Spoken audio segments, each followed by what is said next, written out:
The Presidential Rescue by Julieta Rivero. We thought our trip was going to be out of this world. Mia and I had talked about it for weeks and planned the whole thing out. But nowhere on that planning talk was there a single word about saving the president. But that's what happens when you watch a president juggle. When our plane landed, Mia and I looked at each other and smiled a smile as long as one can be. The second we stepped foot off the plane, Mia dragged me through the airport faster than a cheetah. We leaped into a taxi and set off for the place where the government is at its best and a family can live in a house with 132 rooms, 35 bathrooms, and 3 elevators. The White House. Mia and I were as thrilled as two 4-foot-tall girls could be when we saw that 70-foot-tall House of Presidents. We just stood there not knowing what to do next. With nothing but our luggage and sweaters, I ran in with Mia tugging behind me. When we entered the house, we just stopped and became hypnotized. It was just rooms, rooms, and rooms. We didn't know where to start, but I guess we had to start in the dining room where all the noise was coming from. Everything started going haywire from there. We tiptoed carefully into the cherry red dining room. It had beautiful tulips in a glass vase on each table.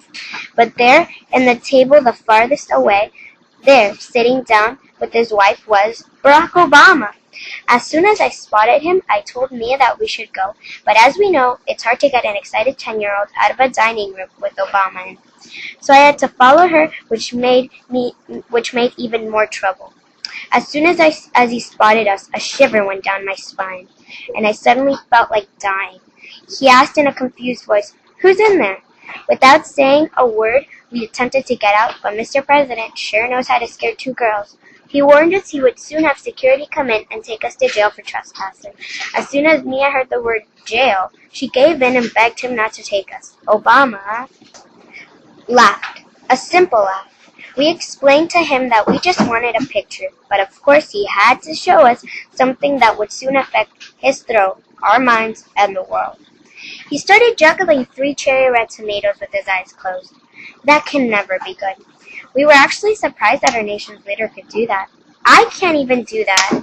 I guess it is better if the dining hall had carpet instead of marble, because there, 4 inches away from him, was a tiny puddle of water. Pretty soon he slipped and fell. We expected that. But we didn't expect that the tomatoes would end up in his throat.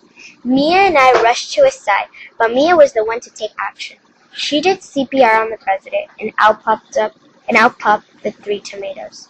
We were all relieved. Obama sat up and thanked us. That was a good sign. He could talk. All in all, we had a good day. Saved the president, saw the dining room, and even got an invitation to go skydiving with his 2 daughters. But trust me, after what happened, I don't think it's a good idea.